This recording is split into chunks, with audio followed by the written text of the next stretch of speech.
So, is UFC 293 the worst pay-per-view of the year? I'm pretty sure it is. So, I mean, it was bound to happen, I guess. Looking at UFC 292, 291, 290, and so on and so forth previously in the year, it was card after card that was really great. It was awesome to watch. There was incredible names, incredible fights. It was just pay-per-view after pay-per-view. It was amazing.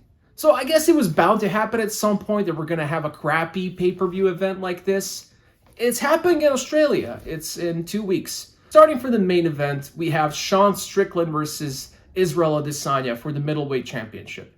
So this fight is happening because Dricus du Plessis is not fighting Adesanya pretty much. So this is kind of like the substitute fight. So your first official fight, the main event of that whole card, is a substitute fight. So it was bound for failure from the get-go. And not to mention that it's the most predictable fight of the year, of the championships in the last few years for the championship fights. It's the easiest fight to predict. I mean, come on. You have a guy who's Sean Strickland, great fighter, no disrespect. I like him. But come on, Izzy is going to win this. We already know. We already know how he's going to win, because we know what his opponent is going to do. He's going to do his man dance. He's going to stand and bang with Israel Adesanya, which is his style, and that's fine, but you just can't win.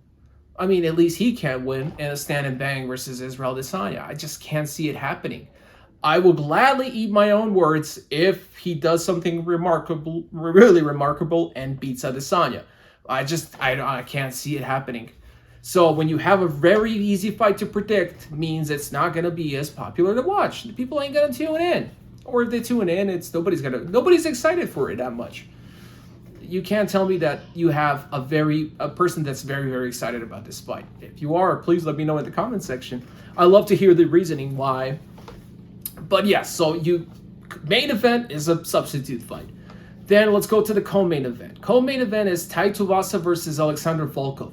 Two great heavyweights. I mean, you have Tuivasa with the shoey, entertaining, character and all that. But that kind of fight you would probably see as the fourth at the best, maybe fifth, maybe even a featured prelim.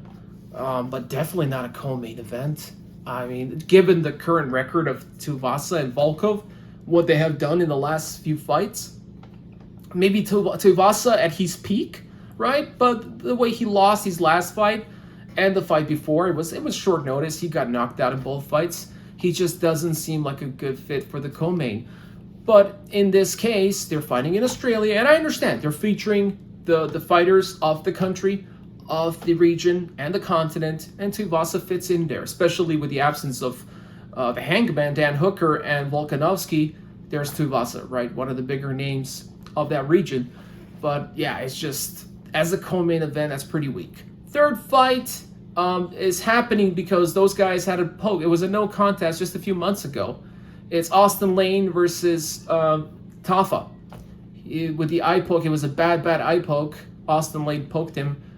And they had to, declare a no contest, so they're fighting now. So again, another fight that wasn't even supposed to happen now, but it's happening. So that's your third fight. Fourth fight is Tyson Pedro, who's the regional fighter there, versus Anton Turkay. That's how I pronounce it, but it might be wrong. So Turkay, I mean, this fight, it's for hardcore fans, we know who they are, but casual viewer has no idea who these fighters are. That's our fourth fight of the pay-per-view. A side note, just as an introduction for this, if Anton loses here, he's going to be cut at age 27. I mean, so much about that. He came from the Contender Series a couple of years ago. He had 3 losses in a row. He's probably going to get the cut. He's no Tony Ferguson to stay in the company for that long. But yeah, you get the point. Kai Kara was supposed to fight, and that was great. Kai Kara Franz, he's an entertaining fighter, but he got a concussion in training. That fight got canceled. So we don't even have a fifth fight for the main event. Who knows what it will be? Maybe it's going to be a fight better than most of those. We will see. If somebody steps up, something changes. I don't see anything from the prelims coming over to the main event being transferred like they usually do, only if they have to. But really, yeah, there's nothing entertaining about this card. Really, I'm like not even sure if I want to buy this pay-per-view. Is it worth the $80 that we're paying here in the States? Yeah, so that's that. Like I said, I understand completely. The featured fighters have to be from the country, from the region, from the continent when they're doing an event outside of the States. If it was in Europe, predominantly you're going to see European fighters. If it was Asia, like just like last weekend, it was a fight night, though it wasn't a pay-per-view. You got predominantly Asian fighters. Makes complete sense for the business, for the market. However, in this case, sometimes you might have to compromise a little bit. If you don't really have entertaining fights, maybe you want to add some foreigners into the mix. It doesn't have to be all the regional fighters, or at least one of them. So I think you could maybe make some changes.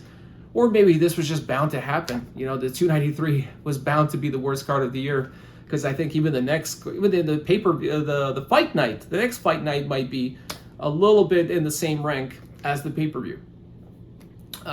So yeah, let me know what you guys think. Is this the worst card of the year in your opinion? Are you gonna watch it? And do you remember any, in your memory, do you remember any recent pretty bad pay-per-view cards? Let me know. And of course, if you like this video, don't forget to like it and subscribe to Octacage MMA. I'll see you in the next one.